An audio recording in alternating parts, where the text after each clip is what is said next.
Welcome once again to the High Performance Human Podcast. It's your man, Andy, here. And today we're going to dig into a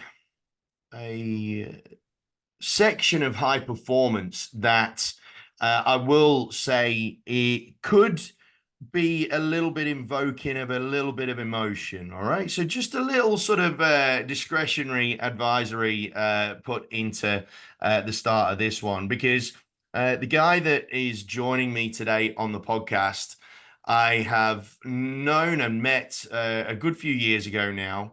And we met in a place where we were looking to assist, or in my case, grow out of some mental health challenges and whatnot. And Daniel Burgess, who is the founder of the Kinsmen Brotherhood, which is scalable men's mental health movement that helps men overcome frustration, find direction, and become limitless. This guy has been in this space of creating empowerment through mental health adversity for a number of years now. There's plenty of people that talk the talk with respect to wanting to help people, but Daniel is one of the guys that has just gone out and done it. And he's done it with such a degree of effectiveness that it's undeniable that the work that he does absolutely helps those around him and those that follow him. His conviction as a guy is tremendous, and I for one know that just being on the outskirts of his ecosystem, I very much benefit from being in it in some way, shape, or form. Daniel, it's an absolute pleasure to have you on the High Performance Human Podcast. How are you? I'm fantastic, mate. Thank you for the warm introduction.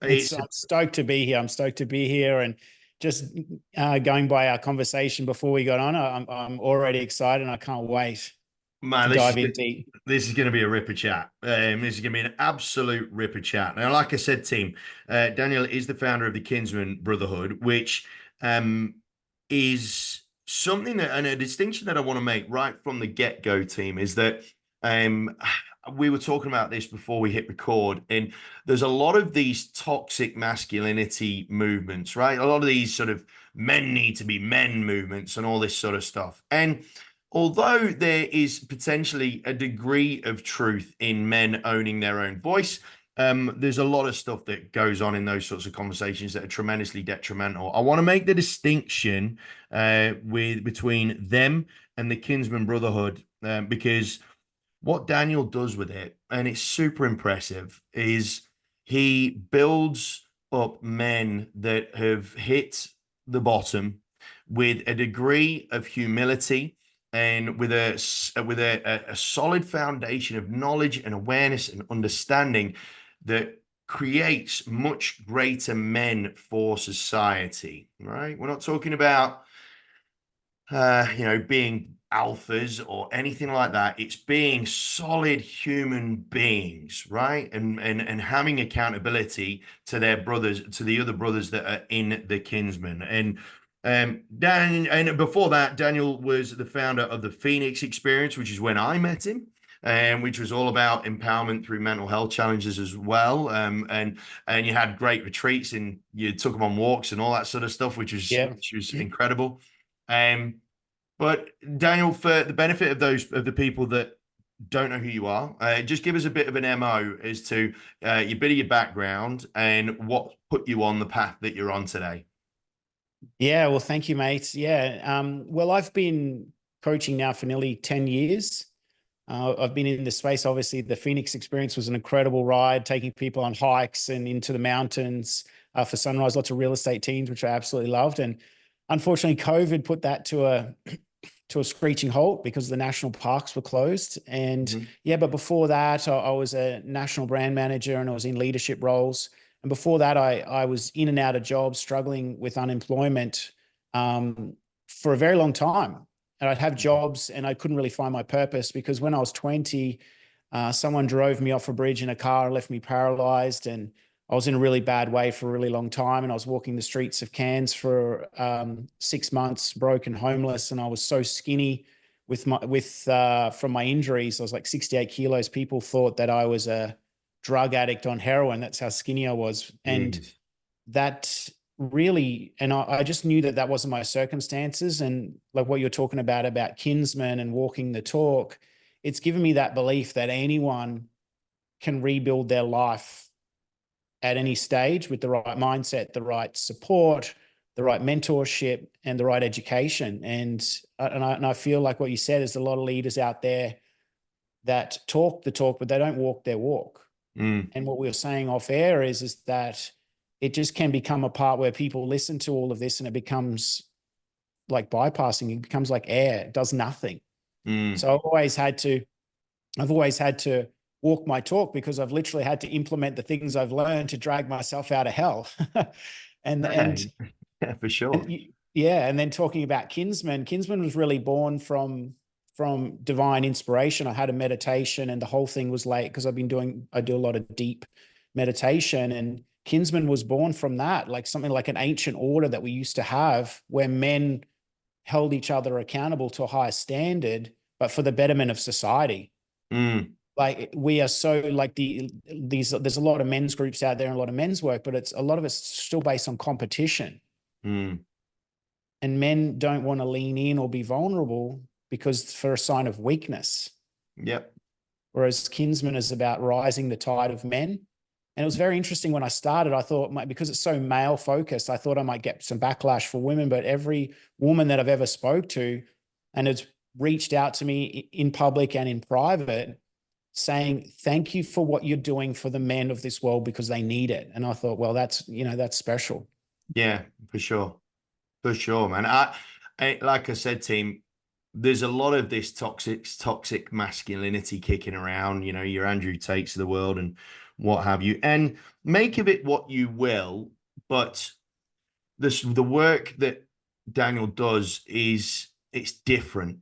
It's just different. It is designed and it plays out to benefit the men within the group, but also to benefit those that are around those men as well. It never loses sight of the collective benefit that bringing these guys up from the ground and whatnot. The work that he does, it really does make that distinction. Whereas I think that's probably where the defining line is, right, man. It's that complete focus on self versus the focus on collective.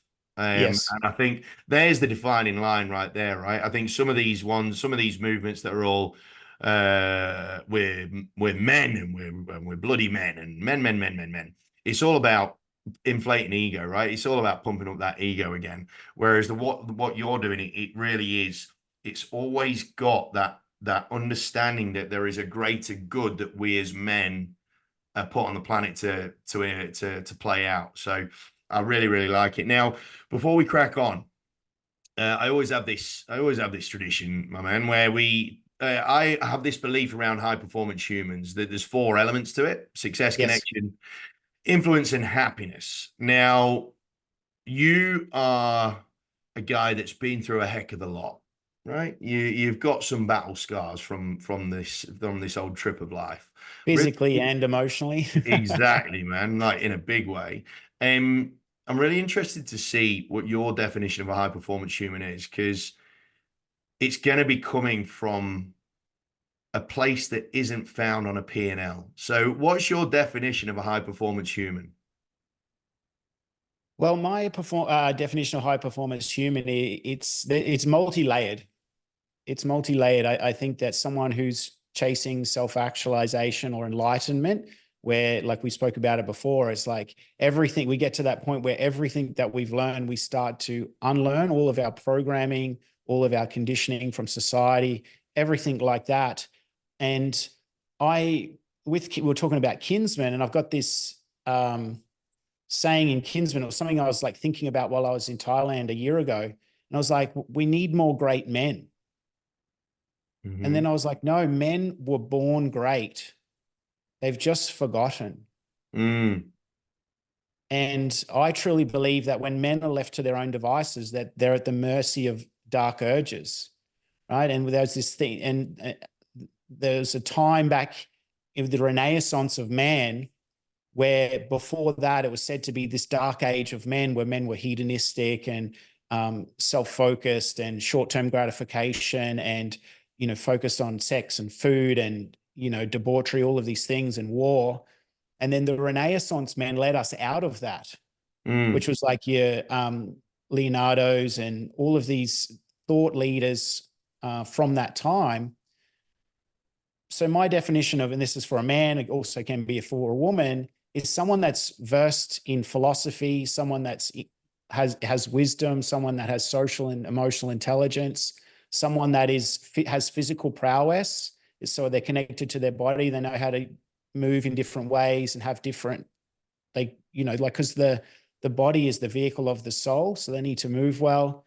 I truly believe that debate and free thinking has been lost in society today, which is something the Renaissance man brought back. So I truly think like healthy discussions about things where we don't make it mean anything or take it politically wrong. We're just having a healthy discussion. It doesn't mean we can't get along. So I think all of those factors, to me, they call it like a polymath, someone who's versed in multiple disciplines across their life. Because I think what we get conditioned to be in society is from our identity growing up is we're a certain thing, like I am who I am. And we hold so fast to that identity, but we don't realize that our identity was formed from society or conditioning in our parents when we were growing up and the experiences that we've had. 100%. So when we realize that we can unlearn all of that and create the human or the high performance human that we want to be, then anything is possible. So that's what I think is someone that's willing to be able to unlearn everything that they've been programmed and become the person that they're destined to be. Really like that. That's different. That's a different answer, Dan, to anything realistically, because people have talked about curiosity as a real key ingredient to high performance, right? But no one has talked about the topic of unlearning what the world has created of you so that you can learn to create yourself in your own image. That's interesting. Now, on that, right? So you had your accident when you were younger, but you still then went down, and I say you got yourself back on 2 feet. You ended up going into the white collar world for a while. While you were in that white collar world, was there always something within you that felt that you were meant to be more than what you were currently? Absolutely. So talk to me about that. Like how did that sort of play out, on a daily or a weekly basis within yourself? Was there a sense of dissatisfaction? Like, talk to me about that section of your life before you started taking on what you do now. Yeah, I love that. It's such a great question. It's so pertinent because when I was in that, I remember like really distinctly after I was on a beach and I was talking to this guy and I was like, after my car accident, I just felt that I was meant for something because like it was sort of touch and go whether I would die or whether I wouldn't. Like that's how bad it was. Right. Like seeing the light, all that kind of thing, like fading away. The doctor said that if I wasn't as physically fit and strong as what I would have gone into cardiac arrest from the strain on my heart. So I always knew I kind of was meant for something. And that fades over time. And then I got into the corporate world when I had kids and I rebuilt myself up. And I found myself stuck in a place when I was up in North Queensland, sitting on a waterfall, the same waterfall where I went when I was homeless. And it was like this just connection back to what I was meant to do. And I looked down and I was 20 kilos overweight. And I thought to myself, how the hell did I get like this? And what year was that? That was 2014. Right. Had 2 kids under 5. I was doing post-grad business at night and on the weekends. And I was flying all around the country, had a Virgin Gold card. I was like busy as. Lots of status, had a free company car, was earning good money. Yeah. But I'd lost my way. Andy. I'd lost my way. I was like overweight, and like health and vitality and feeling good about myself and being excited about life was one of the things that was just my core identity, my core value. Mm, Just because I was so stressed out from my job and the pressure, and I found myself for a year like drinking a glass of wine every night mm, and just eating crap food. And obviously kids and not sleeping contributed to it, but it was my overall just not feeling good about where I was at. And and this is what happens to a lot of men is we have these moments where we just lose our way and it just creeps up on us. We don't even realize it's like a slow burn where we slowly get overweight and then it comes to a crunch. And I was mm, lucky that my crunch came just from a inspirational experience on that waterfall. But it was just like, I looked down at myself and I was like disgusted. I was like, how the hell did I get like this? mm. And that's when I had the idea in 2014 for the Phoenix experience. This will be a story that would be resonating. So we've got to be a little bit careful how we sort of dissect this a little bit, because this will be a story that will be resonating in amongst a number of listeners, right? Men and women.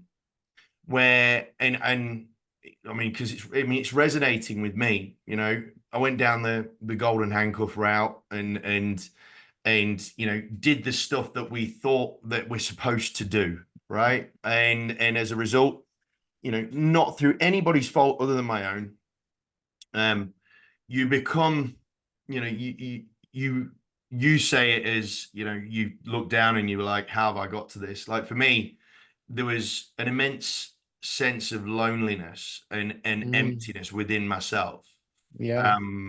when it hit the wall for me, when I hit the wall with it, right? Yeah. And it's interesting because when we talk about, or when Dan mentions team around about the whole topic of unlearning, right? Dan, can you unpack this for me? And for the listeners, because when you say the term unlearning, a lot of people tend to stop at that because they're not quite sure what it is that they need to unlearn, Yeah. right? Um, you've gone through it. I've gone through it an extent. Um, but for a lot of people, the whole topic of unlearning is so insanely foreign. And the reason why it is, team, is because we are conditioned by our environment and by the society in which we are plugged into. And it's no one's fault. And this is one thing that I'll hasten to add. Resentment is a pointless, it's a futile exercise. Um, but you can easily get resentful of those around you and the things around you and so on and so forth, when ultimately you are doing the things that you are being governed to do. So Daniel, dissect this whole topic of unlearning for me, because it's something that I feel a lot of people fear because of the knock-on effects of not doing it in a way that is productive. Yeah. I get that. Well, there's consequences to any decision that we make. Mm, There's always going to be, even when you're learning and growing, people used to come up to me all the time and they're going, you've changed. I was like, yeah, thank you. mm, I've had to.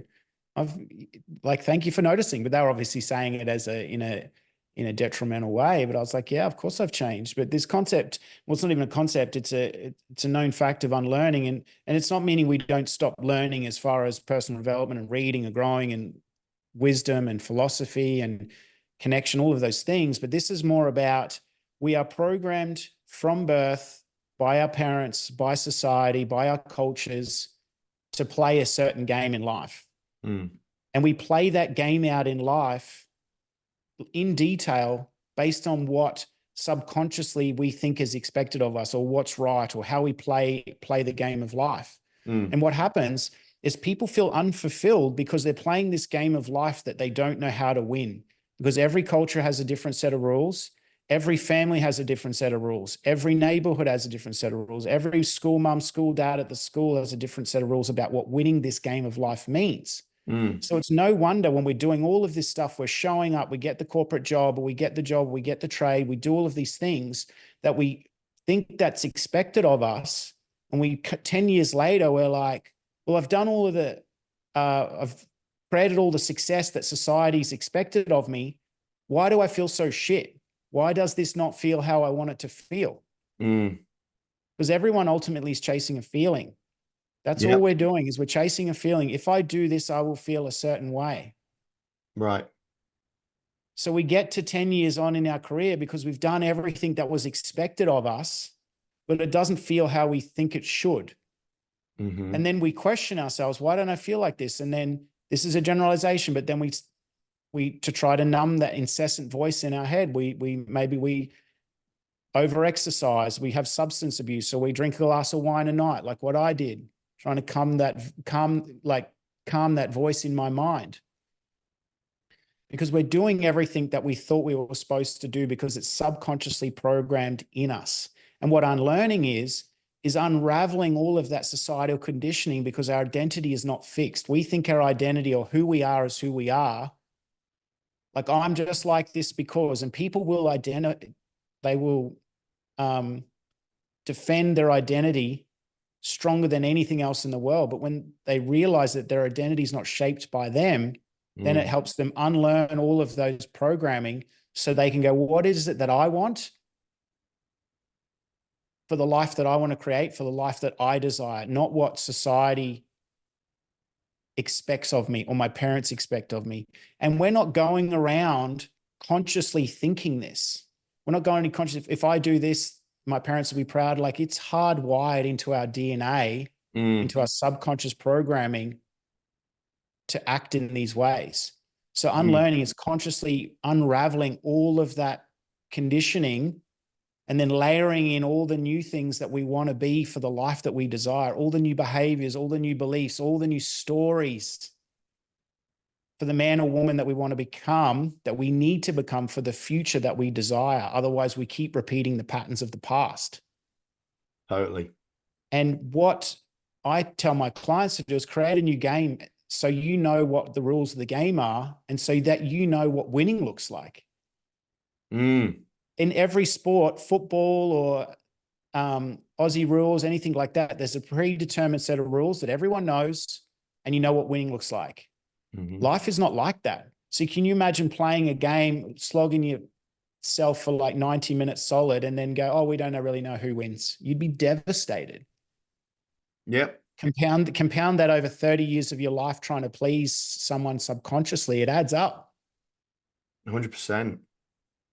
100%. Like, there's so much to unpack in that, which is, guys, I like team, before you go on with this podcast, I'd highly recommend that you just rewind the last few minutes and just listen to that again, nice and slowly, because what Daniel's just gone through there is basically one of the main reasons, if not the main reason, why so many people, so many young people, male or female, let's take the gender out of it, are feeling like they have no identity, or they feel that because of the volume of noise that is just so enveloping in society these days, they feel that they need that their identity is found outside of them.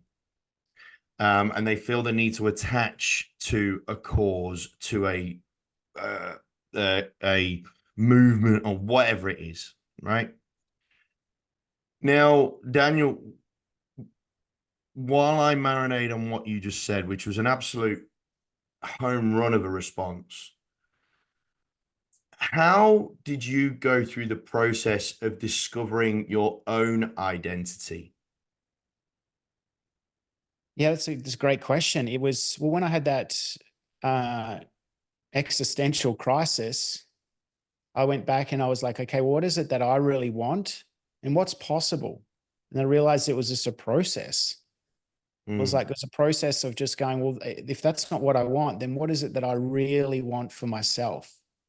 mm, And then I just started on the basics, lose the weight, get my health right, start to read and learn again, started looking into coaching schools and all of those areas. So what I teach is about identity. It's like, what's the result that you want? Like, who is the person that you want to become?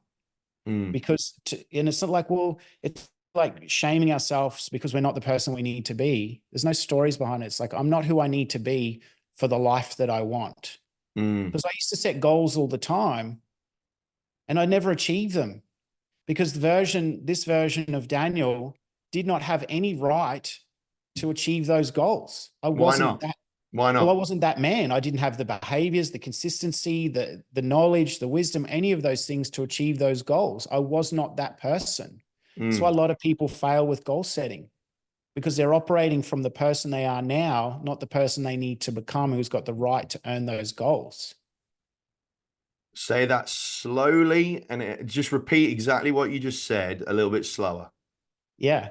So when we want to achieve something, we set goals based on the person that we are now. Mm, So we can't achieve those goals being the person we are now because we're not the person that deserves the right to be able to achieve those goals. We need to become somebody new, new behaviors, new beliefs, new stories that we tell ourselves, new ways of seeing the world. And then those goals take care of themselves because we become the person that achieves those goals, not the other way around.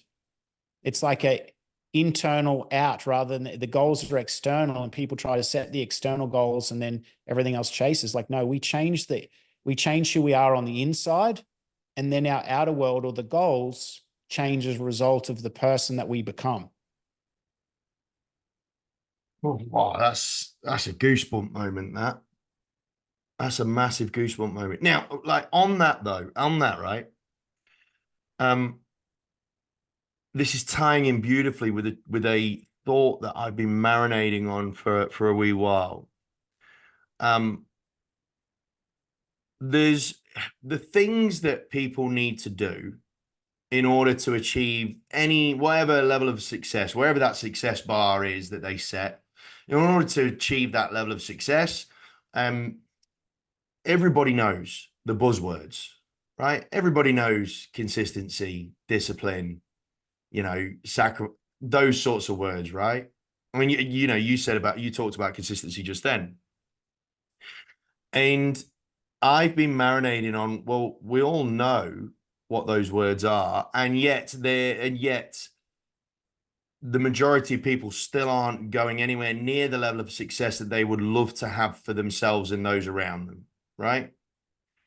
And those that are up on high have been saying, this is what it's all about. It's all about discipline and and drive and all those sorts of, Dwayne I don't believe Johnson that. type comments, right? I don't believe that. But what you just said there ties in with something because I'm thinking that it's not the people's problem. It's humanity's leaders in this sort of arena that aren't able to create the action that gets people to do the things that actually help them achieve success. It's almost like leaders or speakers or thought leader, whatever it is. It's almost like they either have an ignorance to the fact that it has to be inside out, not outside in, or they knowingly dangle the carrot, knowing full well that the majority of the population aren't going to be able to go anywhere near the level of success that they've achieved. That's exactly what they do. That's what they do because they dangle the carrot that keeps people on the personal development hook, that keeps them on the cycle, that keeps them spending. Exactly. It's Because those words are just outputs of the person that we become. They're just outputs. mm, And without anything behind them, they're just words. And what they want, a lot of people want to do is keep people on the And a lot of spiritual people do this as well. They keep people on this like bandwagon of like, go to the next spiritual event, go to the next thing. And everyone's doing these events. And I'm not saying anything about these events because there's lots of fantastic events out there. But, and that's a conscious but, the caveat to that is that people go from event to event to event, and they spiritual bypass or they personal development bypass past their own problems. True courage is using that knowledge to face the deep stuff inside us that we avoid, the dark parts of ourselves, our shadow, all of those areas that we can conveniently avoid in a comfortable Western civilization lifestyle. And by going from event to event to event and high vibing and high fiving and hugging everyone, which is fun, but it becomes entertainment after a while until we like look deep inside us and face the things that we've been avoiding. And I understand it's very scary.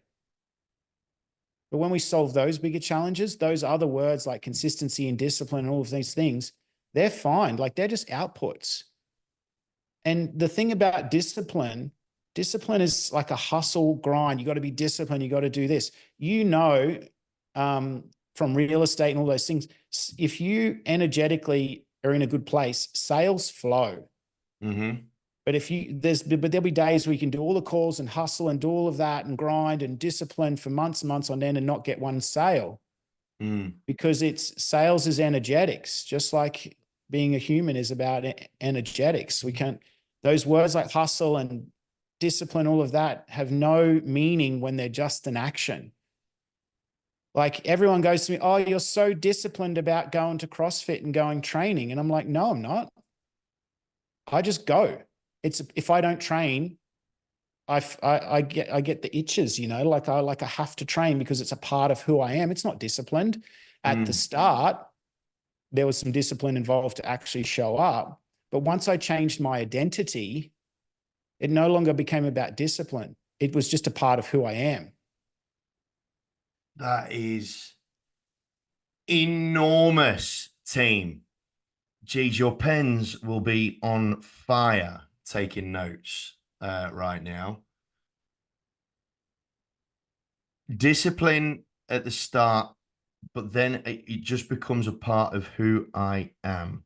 And it really ties into the first question that we asked this little section of the podcast, which was, how did Daniel forge his own identity? How did he discover his identity? It's if you wanted to consciously create an identity that really fills your cup, what Daniel said right then was so critically important.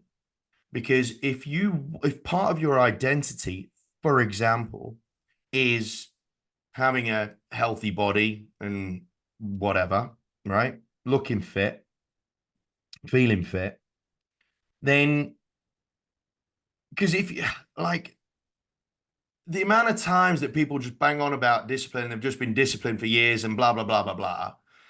No wonder the people that are listening to them get tired listening to it, because who can be fucked being disciplined for your entire life? We're human beings. It's not possible to be disciplined forever. But if it becomes part of your identity, then it makes it all tremendously feasible. Yeah, it's very accessible. It's very accessible. And then it takes the hustle and the grind and the stress, because everyone's in a constant state of stress, trying to go, well, if I act in a certain way and do all of these things, then I'll be a certain way. Oh, this is but so once you change who you are, and what we got to remember is that people already have their identity around other things. Like people might just have their identity around drinking, but that's not who they are. Like it's just what they've been conditioned to do from parents or society or whatever. It's like once you decide like, oh, well, I'm not a drinker, I just don't drink. At the start, there's some discipline involved, but honestly, you can fast track it by programming your mind as well through affirmations and thinking and shifting your identity and meditation. All of those tools can be used to rewire our identity and create a new story for ourselves. And because we are our stories. Yeah, absolutely. Do you think, and I want to dig into that in a second, Do you think though that there are there are moments, or have you had moments yourself when you you inherently feel that something is a part of your identity, right? But it's not so much the fact that you need to be disciplined to forge that section, that part of your identity. It's more so having the balls to take ownership of that part of your identity that you already know that you have. There would That's be it. you would have gone through stuff like that. Like, can you sort of? Well, it's like like that's what I was saying before about people will defend their identity. Mm, They will defend it like Fort Knox. They will not anything that's not in alignment with their identity, they will defend. mm, But what I say is like, well, I'm just happy who I am, and this is just who I am. And I'm like, okay, well, that's cool. If you want, if you, long as you're happy with the life that you have, mm, if you're happy with life and you feel good and you look good and you're healthy and you've got the job that you want, the partner that you want, your relationship's great, your relationship with your kids is great, you're contributing to society. If you're happy with that, then rock on. You don't need to change. mm, But if things aren't exactly how you want, there's aspects of your personality or your persona that you need to change. And that is the scariest, hardest thing to do. And I'm not making any light on this because I've had to do it multiple times and it sucks mm. when we realize that we are responsible for everything in our lives. And And just that is the facing up scariest. to that, facing up That, to that alone. it is so scary and it is hard and it's confronting and you'll feel the deepest pain that you've ever felt, but then it goes, then it just washes away. We let go of the stories behind it because we have so many stories. What does it make me mean about a man? Or what does it make me mean about a woman? And we have all these stories about who we are. And if we confront that, then what does it make us mean? Mm, My biological dad was extremely violent towards mm, my mom. And I found out all this stuff. It's a long story, but I found out all this stuff, how violent he was. And then we got some deep state meditations and I realized like went back to childhood where I blocked it out and saw it. And then I didn't want to admit, I knew something was up before I did these meditations, but I didn't want to admit that. Because I was like, mm, if I admit that my dad was violent towards my mum and I am my father's son, what does that make me? mm. And I had to look at that part of myself and go, wow. And that's when I realized I'd repressed so much anger and I was just a nice guy for for so long. And being the nice guy strips us of confidence. It strips us of assertiveness and self-confidence, all of these things. Mm. So I didn't want to tap into that part of myself because I didn't want to admit that I was my father's son. But when I did, I felt this extreme pain wash over me. And then it was gone because I let the stories go because I knew that I was my own man. You I hope that mentioned, makes sense. oh, tremendous sense. I was going to talk about stories, but you just said something just then about being a nice guy and how it didn't serve you.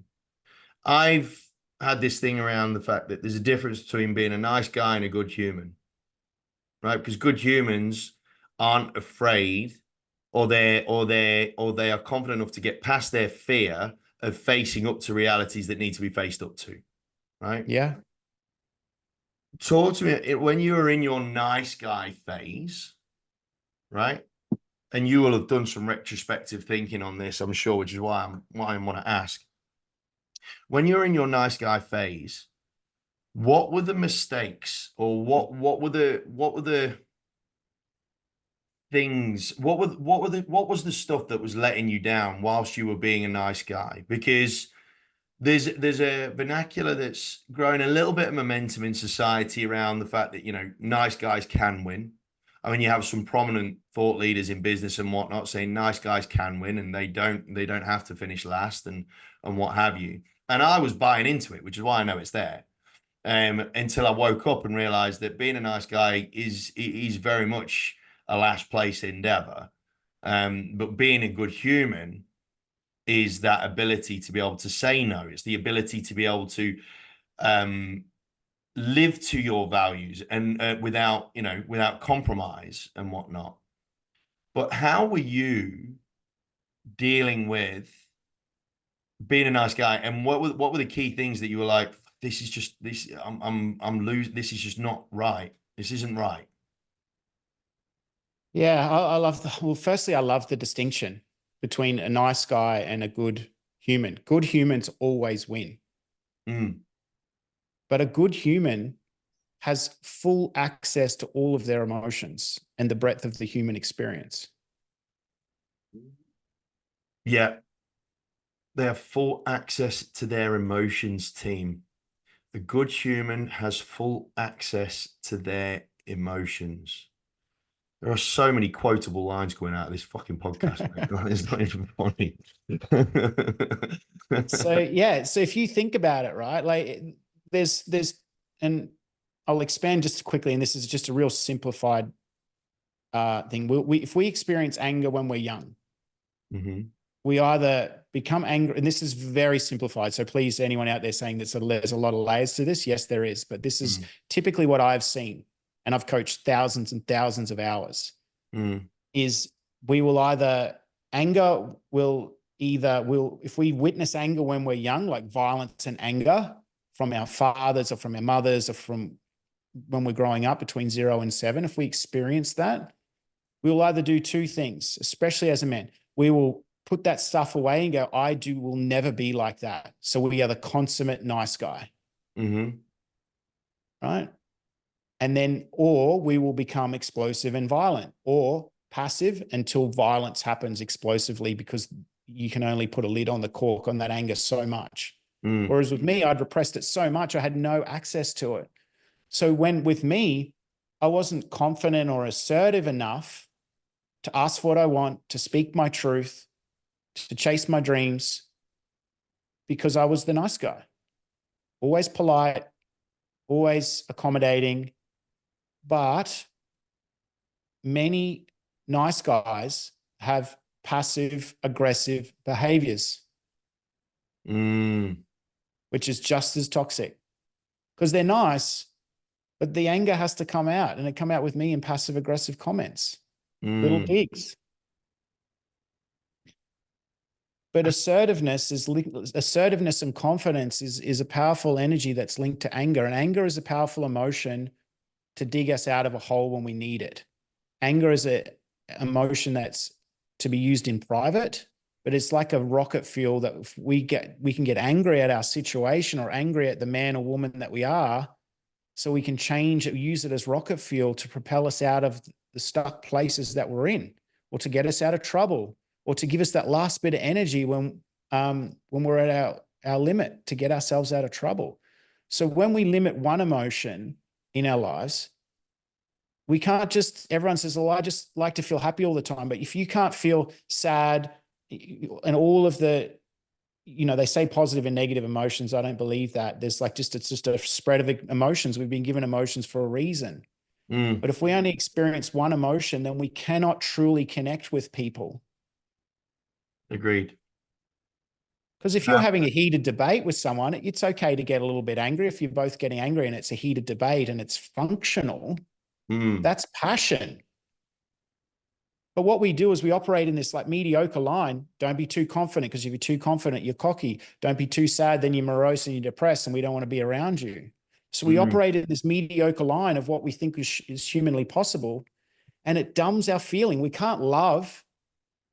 We can't experience the deepest possible love if we're not courageous enough to experience the deepest sadness and anger. He's hitting truth bombs left, right, and center, team. He really, really is. I knew this was going to be an absolute treasure chest of knowledge and awareness. One thing I wanted to ask, because I'm conscious that I'm taking you away from helping a lot of incredible people, but this Oh, I love episode, this. As I said, we could probably chat for like 6 hours. I love chatting to you, mate. It's so good. Thank you for honestly, having me. man, it's absolutely incredible, and this is certainly not going to be the last time we have you on. That is for sure. Um, Moving forward, the way that you view the landscape of society and life, having gone through the things that you've gone through, not just the physically, but your spiritual trip and all the rest of it. How do you see society playing out moving forward? Because what you just mentioned there about everybody playing in the middle park of emotions, right? The middle earth of emotions. You could argue that society is starting to lose its shit about living in the middle. You look at politics, for example. Politics has gradually been gravitating towards the middle and not having a left and right for so long that people are starting to lose their shit, and extreme lefts and extreme rights are now becoming rather prominent and prevalent, right? Because people are just sick of being in the middle. Yes. Which you could then connect, I would guess, to that lack of identity, right? Because the middle essentially has no identity, in whichever context you put it in. How do you see the world play out? What are your concerns? And more to the point, because let's be cup half full, where do you think the opportunities lie for humans in a world that is becoming very unsettled with itself? There's so much to answer in that question. So first part is, I think Australia is very much in the mediocre middle. Mm-hmm. I Because we're agree. very comfortable. Mm-hmm. We don't need to be extreme left or extreme right, or we don't really need to have any political views just to hum along. Mm. But in Australia, it's slowly squeezing the middle even more. So more mediocre and more blandness that we've had as a culture, because we don't need to strive to succeed. We don't need to strive to have our basic needs met. We've got it really good. And caveat to that is that I know that there's a lot of people suffering because they are being squeezed in Australia. There's a lot of homelessness for families and all of that. And it's something that I'm really get fired up about. And that's a conversation for another day. But when a system is pushed too hard, it will violently go in the other direction. Like what you said, it's when it's a system, like a government or the people they can only get pushed too much and they will go to the extreme. So the opportunity, and this is why a lot of people, like you said at the start of the call, about engaging in different groups and trying to find their identity through different causes and different ways of being and different genders and all of these different areas of our lives where we can attach our identity to. Like that can become dangerous as well, because people come desperate. People are going to become more desperate for community. Yep. And more desperate to find their place in this world, because they're searching for something, because they feel so alone.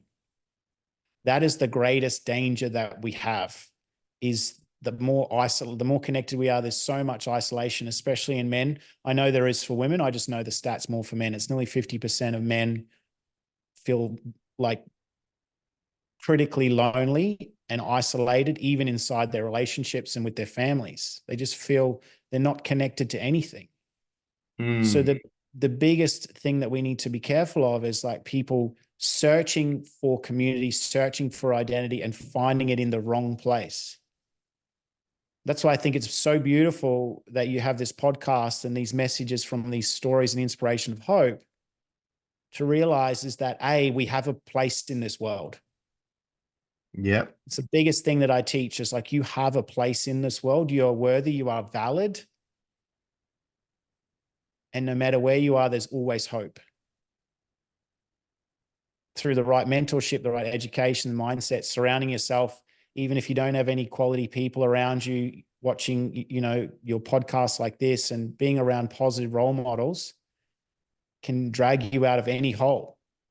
So I think the opportunity is, and that's why I created Kinsmen for men, is a healthy place where men can come and be championed and supported. And so we can engage other men and help rise the tide of masculinity in a healthy, functional way. So we can show men that you don't need to compete, that people will champion you when you're in the down and champion you in the highs, and hold you accountable to a high standard. And so we can lead other men out of the dark ages. Because I think that we're heading into another dark age of man, because it's society, and men become easily corruptible when there's no one holding them accountable, and especially when our leaders are not good role models. So I trust that answers your question. No, man, it does. It does really quite well, because I think the thing that people fear the most right now, I have this. I do believe that the all humans, they do, if they look hard enough, they know what their identity is. Like, they know Yes, their reason for being, right? They know, like you said, men, they were born great. Men were born great, and I think all humans were born great. And I think that exactly. within your DNA, there is an identity that a lot of people do fear facing, but more to the point, they fear the repercussions of bringing that out as a reality.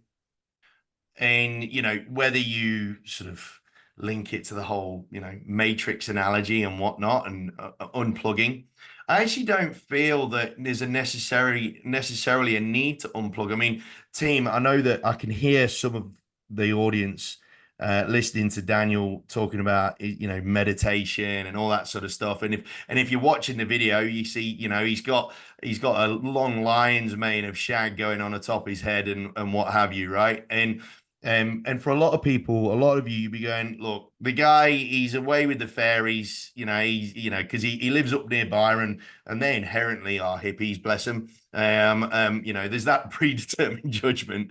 But the thing is, though, gang, I don't think you necessarily have to do the stereotypical unplug of going and singing Kumbaya. And Daniel doesn't do that. I definitely do not do that. Absolutely, he does not do that. But there is a space, as Daniel just mentioned. You'd call it hope, right? I call it the space to belong. Yes, Um, you know, I think it's words of a similar theme, where all of our identities have the space to exist in the world. There, absolutely. you can call it divine, you can call it practicality, um, but there's a reason why 8 billion of us are all wired differently. There's a Yeah, reason. And as much as society and everything really does, and our negative bias of our brain sends us on the suspicious, speculative, sort of really sort of pessimistic path. Gang, if you're struggling with your identity, believe this: you were meant to have your identity, which is why you have it. And if you don't feel that you can find that hope, then maybe you can find it within yourself to honor the one thing that you were born with in the first place.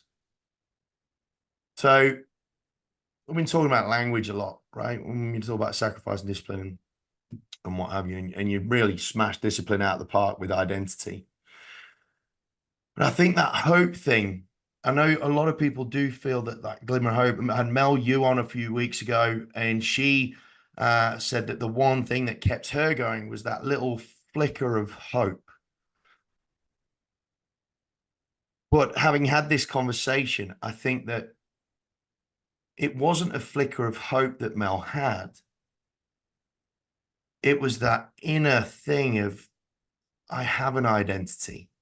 that's faith. Spot on. Yeah, I talk a lot about faith. It's having faith that you were destined for something bigger, and faith that things are going to unfold for you. But also, like what you said, I'm not sitting kumbaya. Everything takes work. It's like Buddha says, before enlightenment, chop wood. After enlightenment, chop wood. So you still got to chop wood, right? You still got to do the work. Uh, you got to come down off the mountain. Everyone's got to come, like you can have these spiritual experiences or anything like that, but you have to come down the mountain. Work still needs to get done, but it's having that faith And that's what I was saying about the stories is when you create that new story, it's putting all of your faith behind that new version of you, that identity, that's the man or woman that you're becoming. Mm. And Neville Goddard calls it faith in the unseen. There's a quotable quote for you. It's faith in the unseen reality. Yeah. Quantum physics says it exists in the quantum field. Science has proven this. It's only when we observe it that the thing actually exists, right? And so we have to have faith in that unseen reality. We see it in our mind first. Napoleon Hill said this in Think and Grow Rich. We have to see it in our mind. We have to see the riches. We have to see the life in our mind before we can see it in existence. Mm. Faith in the unseen reality. Love it. Honestly, man, we can wax lyrical for a long time. I love the energy from conversations with you. I really, really do. It's fascinating. It's intriguing. And after all of this stuff, right? And if you did spend this whole podcast banging on about or thinking in your head, well, this guy's a hippie, he's just referred to Napoleon Hill's Think and Grow Rich. He is embedded in a reality of how the world works.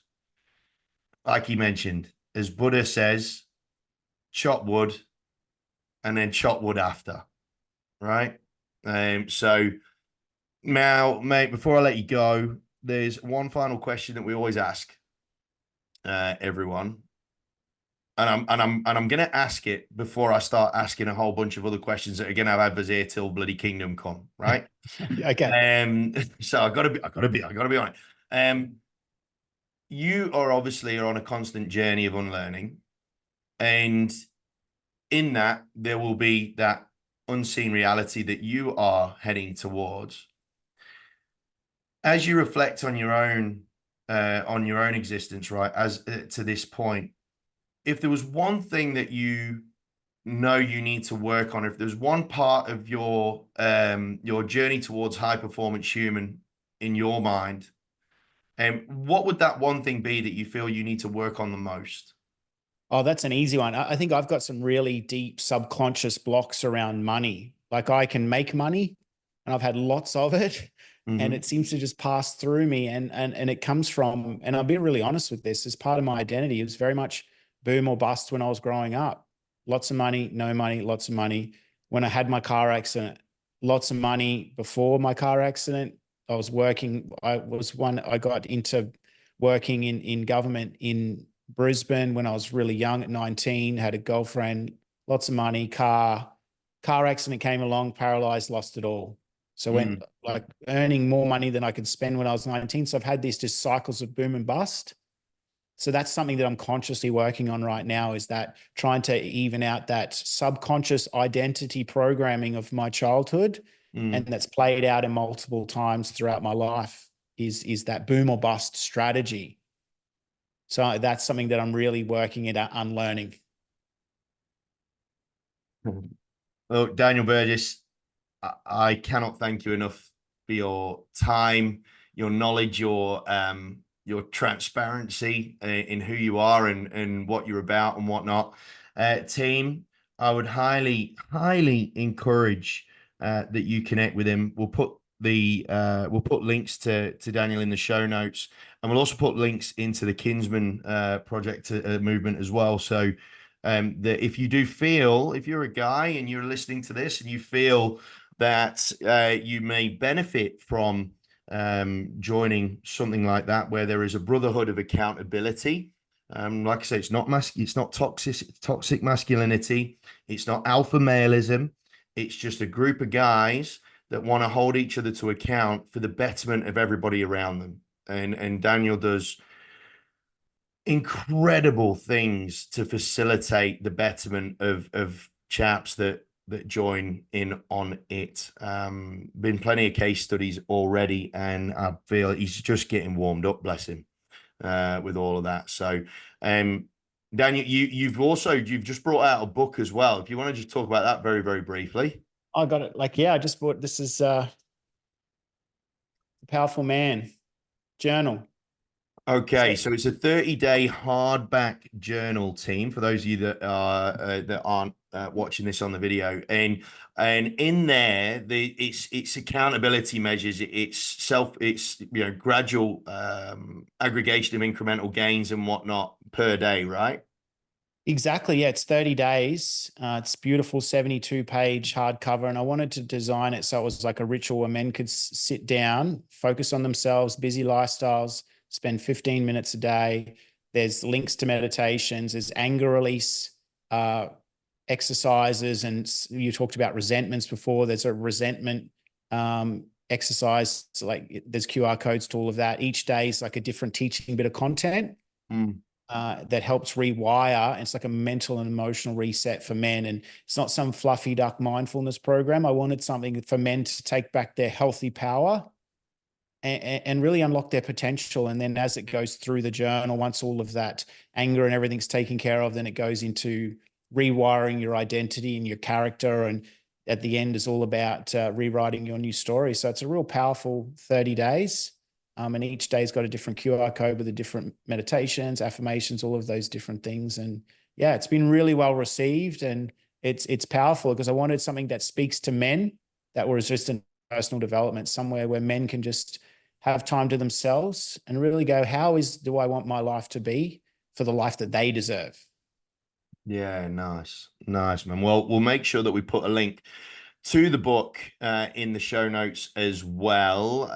But Daniel, until next time, my man, and there will be a next time of that, there is no doubt whatsoever. Thank you so much for joining us on this podcast of ours, and I'm confident that male or female, there is so much value in this episode. You are going to need to, it's not a want to, you are going to need to go back and re-listen, because you will pick up something different every time you do.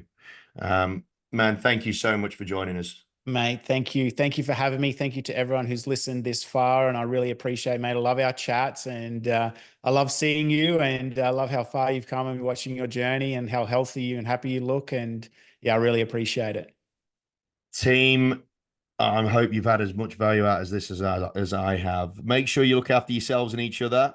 Stay safe, healthy, and happy. And if you do have any questions, feel free to reach out via Instagram at Andy Reid Coaching, or obviously hit me up on email, andy@andyreid.com.au. Until next time, team, look after yourselves, and we'll speak to you on the next episode.